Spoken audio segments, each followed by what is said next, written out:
promoted, he said you make more money. And at the end,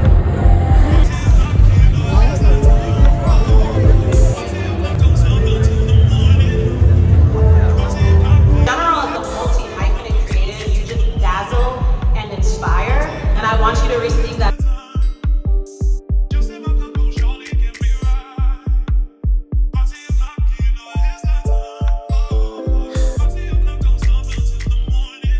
Wait. Okay.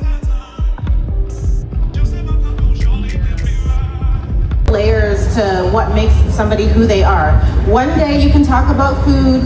One day you can talk about fashion. The next day you can talk about, the show that you're obsessed with. I think that when you are the niche, that's okay too. It might be a little bit tougher to grow. I find that lifestyle creators don't grow as rapidly as people who are like hyper focused on one niche, but that's also okay, because the lifestyle creators that show every aspect of their life and all of the different layers of what makes them who they are, their audience is stickier. I got thrown into the deep end immediately. I got thrown into the deep end with Tashina Arnold, and you know what I mean? And Tashina comedically was busting my ass. I'd seen a clip from one of the episodes way back, and she would be purposefully trying to break me in every scene. And although at times it could feel not necessarily cruel, but what the hell? She was setting it up so that I could walk onto any set with anybody who could be as funny as they want to be and be able to hold and stand my ground. And had that not been the case, I don't think my career would have moved. Participate in her new podcast, The Optimist Project. What we got going on? All right, so you get a QR code, you get a QR code, we're all getting QR codes.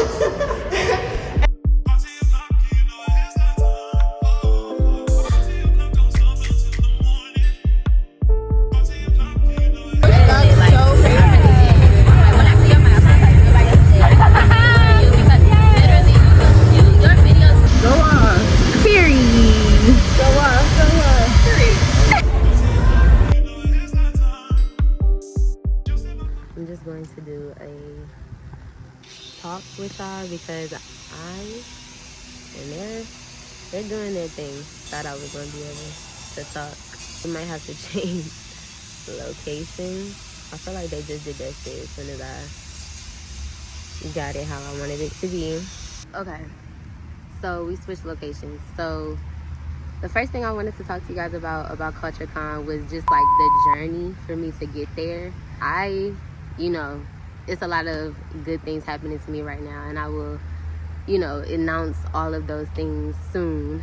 Being that I've just been in this transition phase and trying to, go into a full-time position, trying to find something full-time for graphic design, but also trying to figure out my living situation as far as where am I going to be in the next couple of years. That has all been a thing for me this year. And so when I got the opportunity to go to CULTURECON, I jumped on it. I had literally prayed and was like, God, if you make a way for me to go to CULTURECON, I'm going to go. Ended up getting a free ticket through Girl Wonder, shout out to them. Also, the Airbnb, I wasn't in New York, but somehow made a way. My best friend and another creative found me, and we got the Airbnb together. God be on my side, so I was not afraid to, room with somebody that I'd never met before, but she was oh so cool. She was definitely chill. I love her. She was great to meet, and she also inspired me to get my content in check and to be consistent, because she be pushing out content like crazy. So it was great meeting her. So that was a great experience, and then being able to just go and attend both days for free literally was amazing. We took public transportation, and then I went back to Philly that Monday. So yeah, it was a great trip. I'm gonna get into all of the things, all of the questions, but that's just a little recap of how it came to be, and that if you are meant to be somewhere, you will be in that space, because that's what happened to me. And I'm so glad that I was able to go, because it was kind of that creative rejuvenation that I needed, and I think a lot of us needed it. So yeah, let's get into it. where do I find events like this? And honestly, y'all, I follow my favorite creatives. So if I see creatives who are constantly doing stuff, or creatives who are actively trying to better their craft, or out there going to different networking events or going to different spaces to better their craft, I'm going to follow them. When someone tags an event that they go to, I follow it.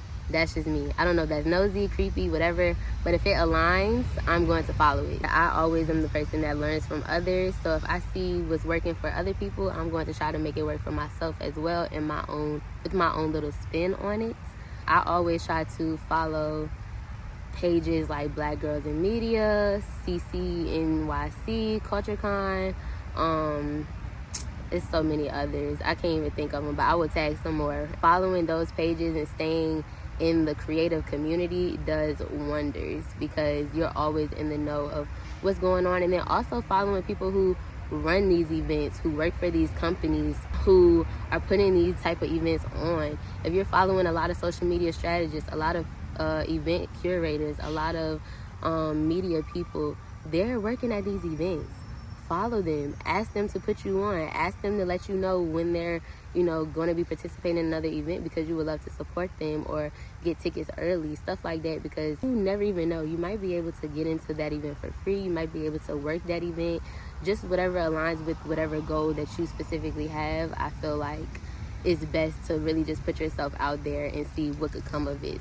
Finding those different people, finding those different pages, seeing what aligns, and continuing to be active and engaged with those pages so you don't miss anything.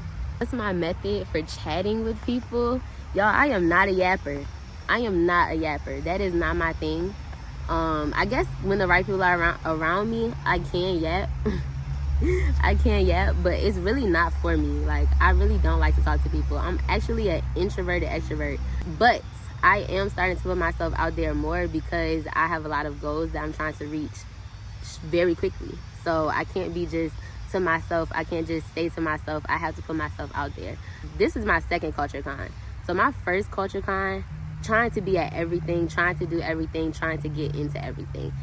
That was that CULTURECON. This CULTURECON, I was a little bit more laid back, because I wasn't necessarily going there to learn. I was necessarily going there, like I said, for creative rejuvenation, for career advancement, and also to just meet new people and honestly enjoy the vibes. Like, it wasn't a specific goal that I had that I wanted to like leave CULTURECON with.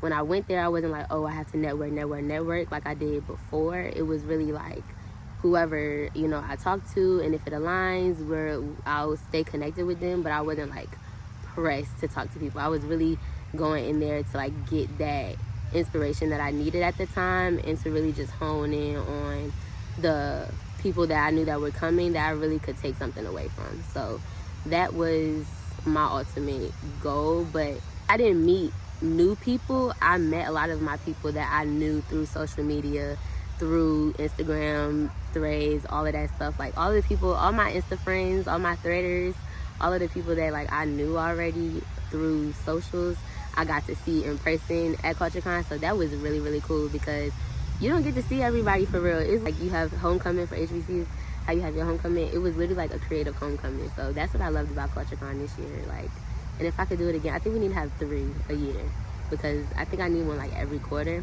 And then I also want to say, like, about it being a creative homecoming, it was like a creative homecoming for all type of creatives. I feel like the first time I went to CULTURECON, it was just like creatives that you see the content creators. But this CULTURECON, it was like fashion creators, tech creators, food creators, comedy, like funny people. Like, bro, it was all different type of creatives, and I think that put it all into perspective for all of us there. Whoa, like last year was one way, and this year it is triple or quadruple the creatives that we could have ever imagined that it would be. And I think it just helped us see that this shit is growing, and we are doing it. Like, literally, it's a space for us, and we continue to grow it each and every year, and we continue to put other people that look like us into these positions to make it better for ourselves, and to literally give ourselves jobs and give ourselves connections and get ourselves brand deals. Like having Kensington Gray come to this CULTURECON, like that was literally amazing to see all of the Black and brown influencers that they put on to these contracts every day, y'all. Like they're creating opportunities for us on a daily, and media companies and management companies like that are just going to continue to grow. It's going to continue to happen because the way that this influencer, creator, social media world is going, it's not really going nowhere. It's not going nowhere.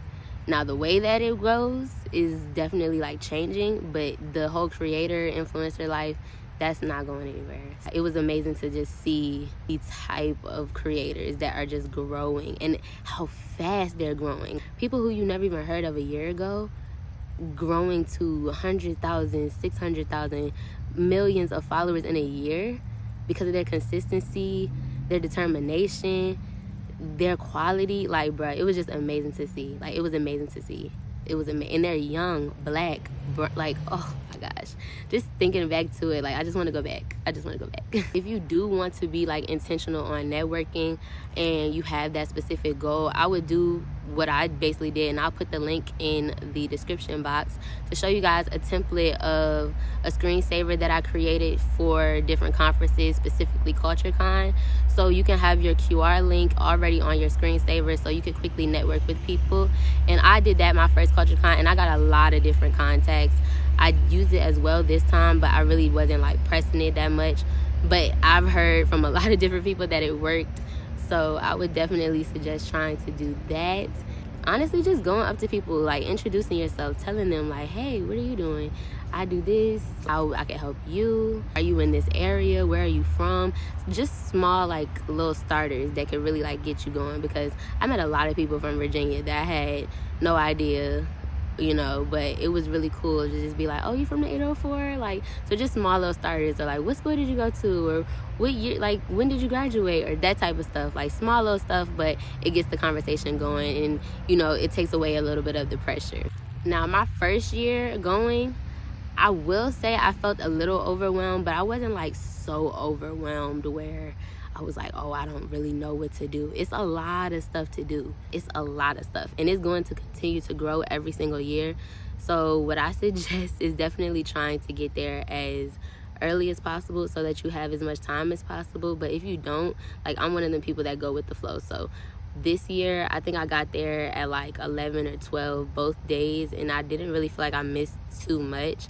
I mean, I didn't get to go to like every single activation, but that's not necessarily what I was going for. I was more so going for like the speakers and, you know, overall the community and just being in the space. If you want to see everything and do everything, definitely get there on time. But if you're just a person like me and just enjoying and trying to get as much as you can from it, then I would definitely just take your time, enjoy, don't stress. I literally caught the train, then I caught the bus, and then I walked my little 5 minutes to CULTURECON. So do what you gotta do, make it work.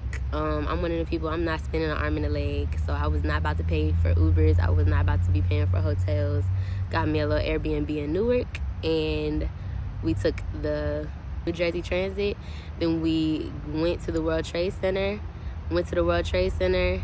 took another train, and then we got off, and then we got on a bus, and then we walked. So it was kind of like an hour or two ride there from where I was staying, but it was worth it to me. Like, I had a great time.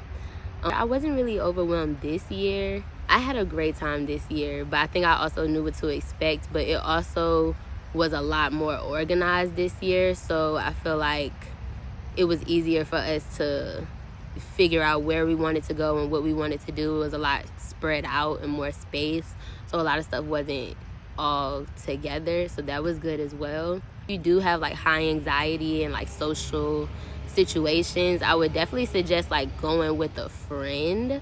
A lot of times people say like don't go to networking stuff with people because then you like tend to cling to your friends and you don't meet other people.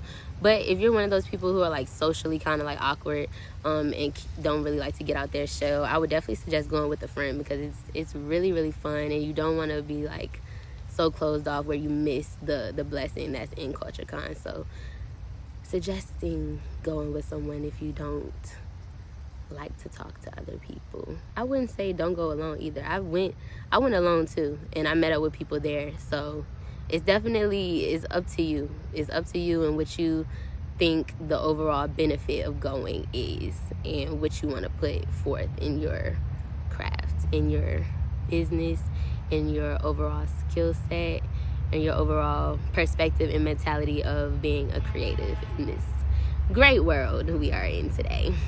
The itinerary to me wasn't that overwhelming because I've worked PR events, I've worked events before, like run-up shows, all of that stuff. Like, that's not that big of a deal to me.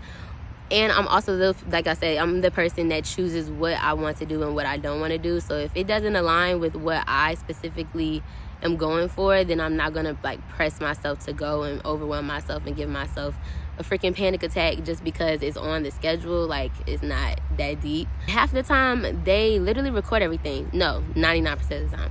They record everything and they'll post it. So a lot of the panels that I missed, I saw on Instagram. So it wasn't, and I saw them very clearly instead of having to sit behind 1,200 people and I can't see because I'm only 5 feet, y'all. It's not overwhelming unless you make it overwhelming. So do the things that you want to do, make your schedule, make it fit for your plans. They don't necessarily have that many breaks.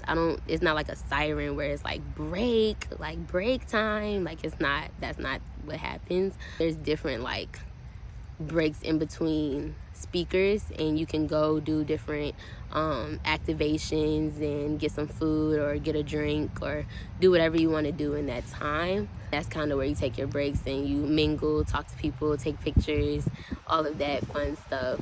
So it's not a overwhelming experience unless you let it be overwhelming, if that makes sense. Just have fun. It's supposed to be a fun experience, y'all. Like, it's supposed to be inspiring. It's supposed to be motivational. It's supposed to be that push that gets you like, ugh. Like, it's just supposed to get you there. And it got me there. Like, I had a great time. And I'm definitely going again and again and again and again. And hopefully one day I'll be on that stage. Hopefully I'll be on that CULTURECON stage, either working for CULTURECON or speaking on a panel or something. But one day. So we'll see. I hope this video helped those who are like nervous about going to CULTURECON or want to go to CULTURECON next year. If this gave you any type of confirmation that you need to be there, start saving up, start looking at Airbnbs, start looking up flights, all of those things, because it's definitely an experience that I think every young creative should go to, because it's molding, y'all, and it's literally confirming a lot of the things that we go through every single day, and a lot of the feelings that we have as young Black creatives. We all feel it. We all go through it. And to be in a space where you're with people who definitely like get your struggles and stuff, like, it's a crazy feeling. So, and if you have any other questions about my experience, definitely hit me up.